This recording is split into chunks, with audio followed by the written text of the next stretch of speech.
Assalamualaikum warahmatullahi wabarakatuh.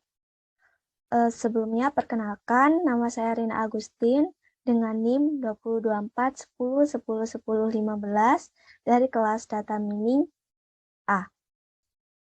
Di sini saya ingin menjelaskan mengenai hasil pengerjaan saya dalam tugas praktikum dengan materi manipulasi array menggunakan NumPy.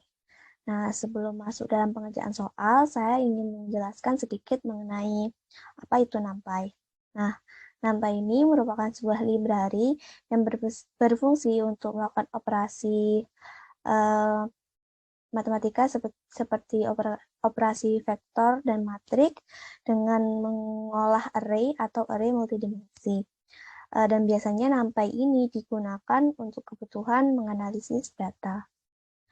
Nah, selanjutnya langsung pada soal pertama, yaitu buatlah array 2 dimensi menggunakan NumPy. Nah, apa itu array 2 dimensi? Array 2 dimensi merupakan sebutan untuk array yang memiliki penomoran indeks sebanyak 2 buah. Nah, di sini langkah pertama yang perlu dilakukan adalah mengimport NumPy dengan import NumPy as np. Di sini agar kita bisa mengakses library NumPy, kemudian SNP ini untuk mengaliaskan NumPy menjadi NP, sehingga untuk memanggil NumPy ini kita tidak perlu menuliskan secara penuh NumPy. Kemudian selanjutnya adalah menggunakan variabel penampung. Di sini saya menggunakan nama variabel ARR, kemudian sama dengan np.array. Kemudian buka kurung, kita masukkan data atau value di sini ke dalam array. Nah, karena ini 2 dimensi, maka diperlukan satu kurung kotak terlebih dahulu di awal, kemudian dimasukkan value-nya dalam kurung kotak. Kemudian untuk mengetahui hasilnya, kita menjalankan perintah print ARR. Nah, ketika dijalankan akan menghasilkan array 2 dimensi. Di mana ketika diamati, array 2 dimensi merupakan array di dalam array. Kemudian selanjutnya adalah buatlah array 3 dimensi menggunakan NumPy. Nah, sama seperti tadi, langkah pertama adalah mengimport NumPy as np, kemudian membuat variabel penampung. Di sini sama ARR sama dengan np.array, kemudian buka kurung, kita masukkan value untuk array-nya. Nah, karena 3 dimensi, di sini dibutuhkan satu tambahan kurung kotak lagi, beda dengan 2 dimensi tadi. Di sini ada 2 kurung kotak awal, kemudian value-nya dimasukkan di dalam kurung kotak, dan seterusnya. Kemudian untuk menampilkan hasilnya, sama menggunakan perintah print, kemudian variabel ARR. Nah, ketika dijalankan, maka tertampil hasil berupa array 3 dimensi dengan value seperti yang ada di soal. Nah, ketika diamati lagi, ternyata array 3 dimensi merupakan array 2 dimensi di dalam array. Kemudian untuk soal selanjutnya. Nah, soal selanjutnya ini adalah tambahkan angka 1 pada setiap bilangan di baris ganjil array berikut. Kemudian tambahkan angka 2 pada setiap bilangan di kolom genap array berikut. Jadi, untuk pertama, itu pasti import NumPy as np. Kemudian, di sini membuat variabel penampung juga. Di sini saya tetap menggunakan nama variabel ARR, kemudian sama dengan np.array, kurung buka, kemudian masukkan value untuk array-nya. Di sini ada 1882, 8212, dan begitu seterusnya sesuai dengan soal. Kemudian di sini saya tambahkan perintah print dengan keterangan array, kemudian memanggil variabel ARR agar nanti kita tahu perbedaan dari awal sampai pengubahan. Nah, untuk yang pertama, perintahnya kan menambahkan angka 1 pada setiap bilangan di baris ganjil. Nah, seperti dalam soal ini, baris ganjil yang kita ketahui adalah baris 1, 3, dan 5. Oleh karena itu, di sini menggunakan ARR kurung kotak 0,2.22, kemudian plus sama dengan 1. Nah, di sini maksud dari 0.2.22 ini, 0 itu mengartikan jika indeksnya itu diawali dari indeks 0, karena di sini kan baris 1 itu berindeks 0.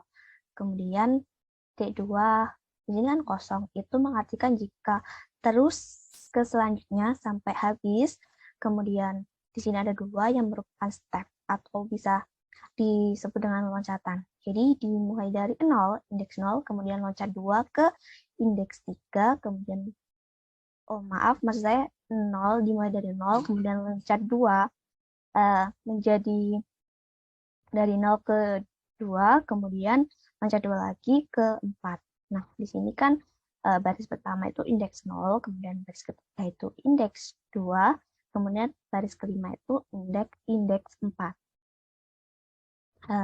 Nah, untuk plus sama dengan 1 ini, untuk menambahkan setiap elemen yang ada di indeks ini, value di indeks tersebut ditambahkan dengan 1. Nah, untuk menampilkan hasilnya itu dengan menjalankan perintah print dengan di sini saya tambahkan keterangan baris ganjil, kemudian dipanggil variabel ARR. Nah, di sini dapat dilihat ini untuk area awal ya, 1882 sesuai dengan soal. Kemudian di sini baris ganjil, jadi ini yang udah ditambahkan 1 untuk setiap baris ganjilnya. Jadi di sini 1 jadi 2, 8 jadi 9, kemudian 2 jadi 3, 10 jadi 11, 1 jadi 2, dan begitu seterusnya.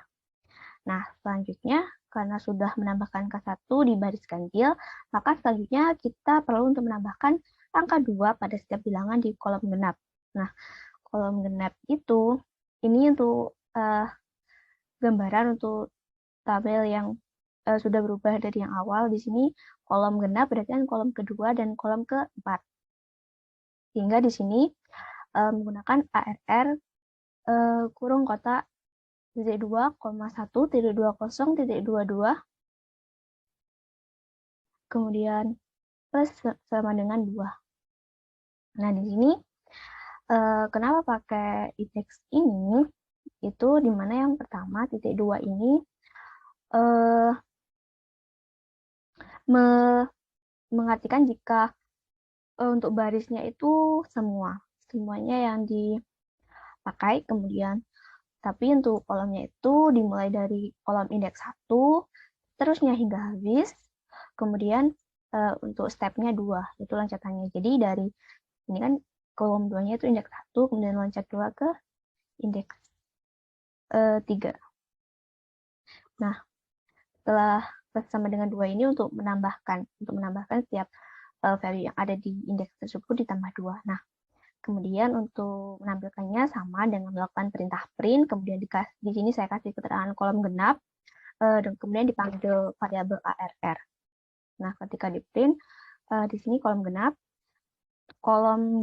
itu 9 ya. 9 itu menjadi 11, 2 jadi 4, kemudian 4 jadi 6, 3 jadi 5, kemudian sama juga untuk kolom yang keempat. Kemudian soal selanjutnya adalah baliklah sumbu zat array 3 dimensi berikut. Nah, untuk membalikkan sebuah array itu biasanya menggunakan perintah flip. Nah, flip ini merupakan perintah yang digunakan untuk membalikkan posisi atau mengubah sumbu dari array tanpa mengubah atau mengganti elemen value dalam array tersebut. Nah, di sini langkah pertama kita import NumPy sama tadi, kemudian variabel penampungnya sama ARR, kemudian kita masukkan array nilai-nilai array-nya menggunakan np.array, kemudian kita di sini saya print terlebih dahulu ARR-nya dengan keterangan awal, di sini agar tahu nanti bedanya. Kemudian di sini variabel baru new r sama dengan np.throughput buka kurung variabel ARR. Nah, di sini kenapa saya menggunakan flipput? Nah, flipput itu merupakan bagian dari flip, cuma untuk mengubah array berdasarkan sumbu vertikal. Nah, di sini kan perintahnya untuk sumbu Z. Jadi saya memilih flipput karena sumbu Z kan sumbu yang tegak atau yang vertikal.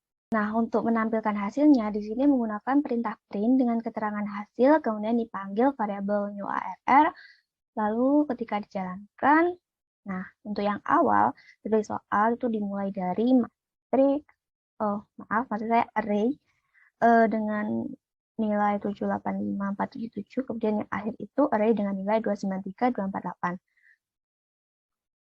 Kemudian untuk hasilnya, setelah kita flip atau kita balik, yaitu yang awal itu array dengan nilai 293248, kemudian akhirnya 785477.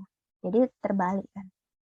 Nah, untuk soal selanjutnya adalah ubahlah array pada soal E menjadi array 2 dimensi berukuran 6x6. Nah, di sini ada hint atau petunjuk yaitu menggunakan perintah reshape. Nah, apa sih perintah reshape itu? Perintah reshape itu merupakan suatu function dalam perintah dalam NumPy yang bisa digunakan untuk mengubah susunan dari array, tapi juga tidak mengubah isi dari array tersebut. Jadi, di sini yang dilakukan pertama sama yaitu import NumPy.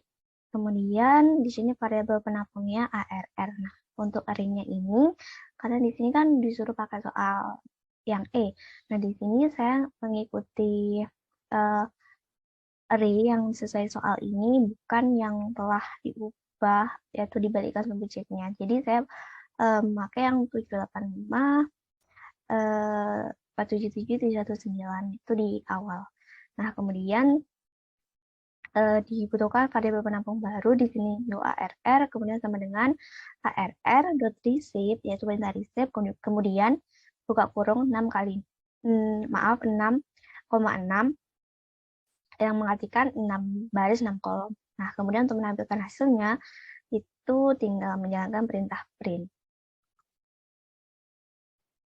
Nah, di sini hasilnya membuat tertampil array 2 dimensi dengan susunan 6x6.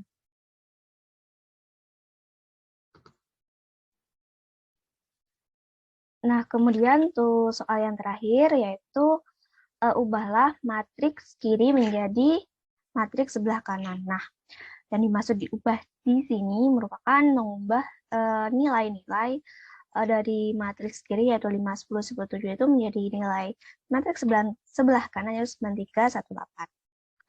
Nah,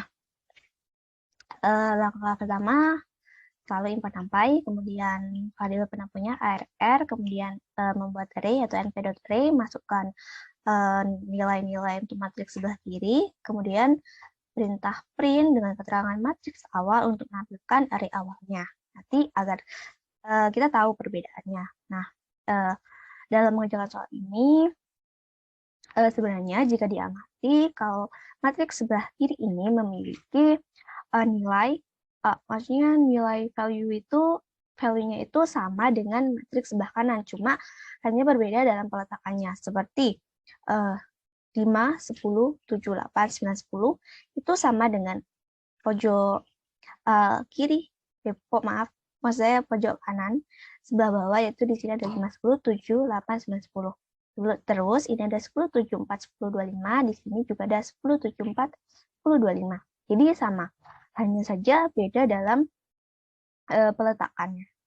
Jadi dalam mengerjakan soal ini hanya perlu membagi matriks sebelah kiri ini menjadi beberapa subarray sehingga nanti bisa disusun kembali menjadi bentuk sebelah kanan. Nah, di sini bisa menggunakan perintah split dan concatenate, yaitu split untuk memisahkan array-nya menjadi subarray, beberapa subarray, kemudian perintah concatenate untuk menggabungkan kembali. Nah, yang pertama, di sini variabel rsplit sama dengan mp.arraySplit, yaitu memisahkan di sini dengan parameter ARR, yaitu array yang ingin displit, kemudian 2 ini dimaksud sebagai array ini mau diubah menjadi berapa sebagian, kemudian ada aksis sama dengan 1, ini mengartikan array-nya itu mau diubah berdasarkan apa. Kalau 1 itu berdasarkan per kolom.